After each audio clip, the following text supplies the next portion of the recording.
Bonjour à tous et bienvenue. Si vous êtes nouveau ici, abonnez-vous pour fortifier votre foi au quotidien.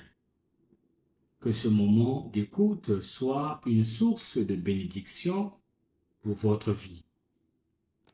Avant d'écouter la prédication, inclinons nos cœurs et prions. Ô Père, toi qui continues à semer ta parole dans les sillons de l'humanité, fais grandir en nous, par la puissance de ton esprit, la disposition à accueillir l'Évangile, afin de porter des fruits de justice et de paix.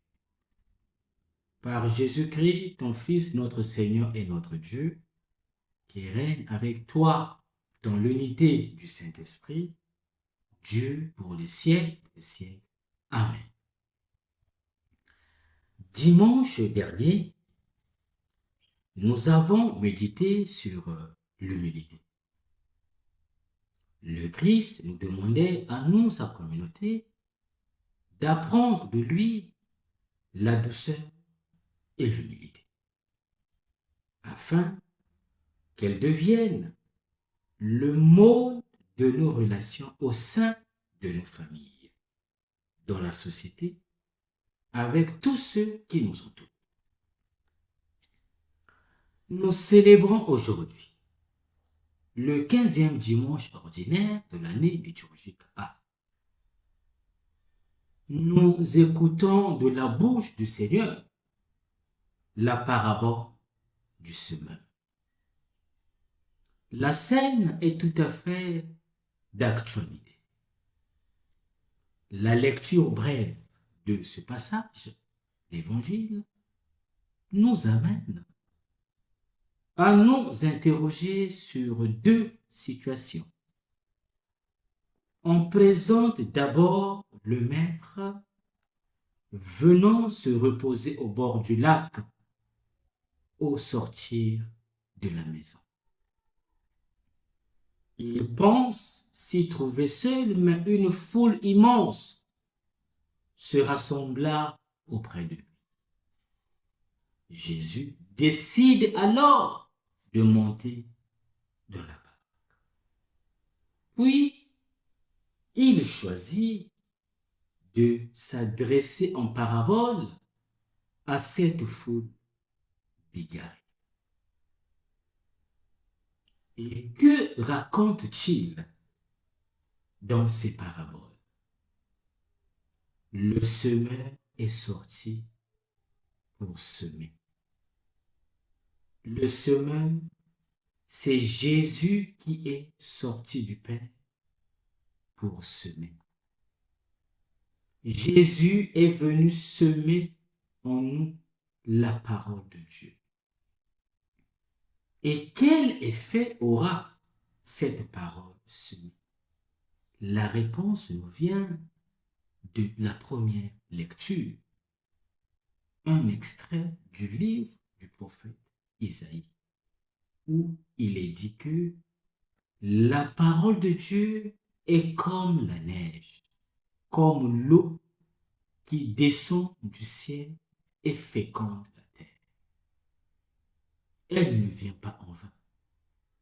Tout comme la parole de Dieu ne vient pas en vain, elle ne reviendra vers Dieu que lorsqu'elle aura atteint son but, la fin pour laquelle elle a été envoyée. Le semeur est sorti. Il se présente comme quelqu'un qui ne s'impose pas, mais qui se propose. Il jette la graine. La graine est abondante, car abondante est la parole de Dieu qui doit être semée, jetée comme une graine sans parcimonie. Ce semeur qu'est Jésus ne choisit pas le type de sol. Il répond avec patience et générosité sa parole qui n'est ni une cage, ni un piège, mais une graine qui peut porter du fruit. Et comment peut-elle porter du fruit si nous l'accueillons? Jésus, lorsqu'il sème, jette beaucoup de graines sur la terre. La graine est tombée sur différents types de sols. Sur le chemin, sur le sol pierreux, sur le sol envahi par l'errance et sur la bonne terre. Finalement, qui sommes nous? Nous sommes les hommes de la route, les hommes des terrains pierreux, les hommes des épines, les hommes de la bonne terre. En résumé, les 4 types de terrains représentent la phénoménologie de la réception humaine du don divin. Les 4 types de terrains représentent le cœur de l'homme. Le cœur est comme une route quand il ne s'arrête pas pour écouter. Le cœur est un terrain pierreux quand il reste à la surface, quand il cherche les choses faciles à faire et laisse de côté celles qui demandent un peu d'effort.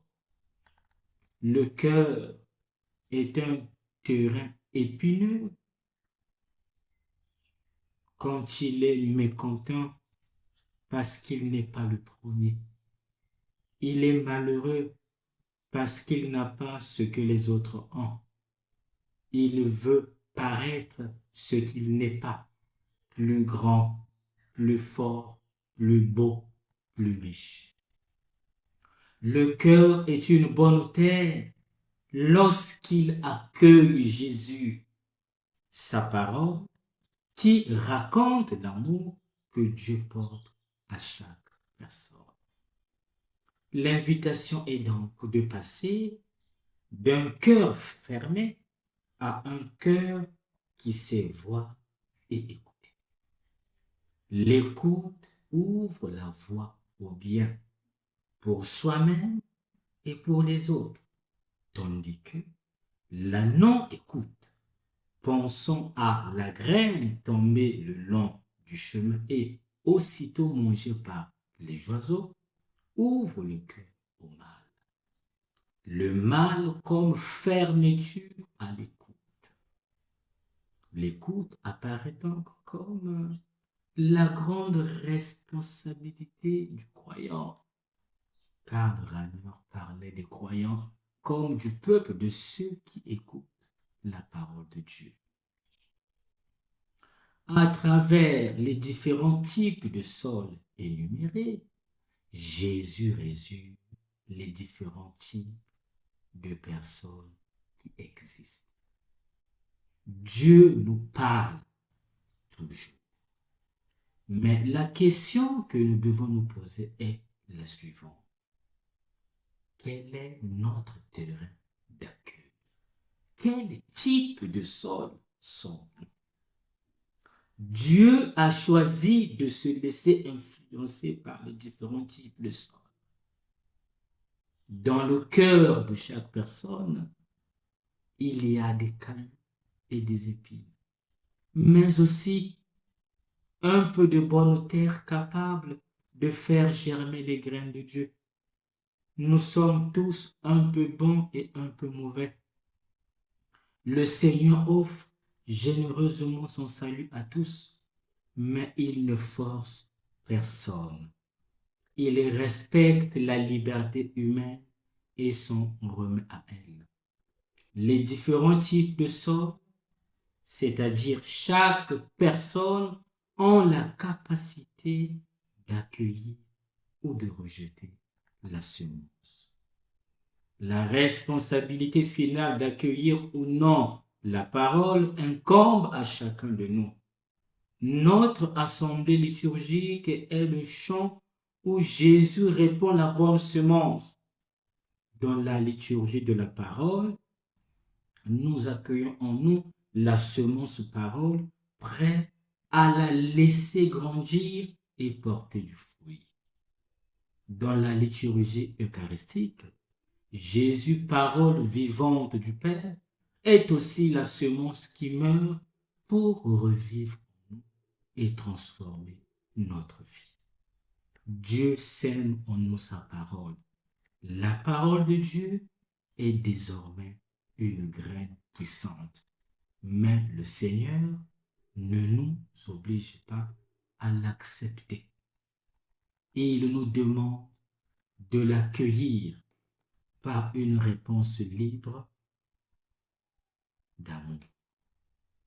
Pour nous qui chaque dimanche écoutons la parole et accueillons sa semence dans notre cœur, il ne nous reste plus qu'à veiller et à rester attentifs. La parole vient à nous et nous devons avant tout l'intérioriser, la garder précieusement, la méditer et nous laisser inspirer par elle. Bon dimanche à tous et que Dieu vous bénisse.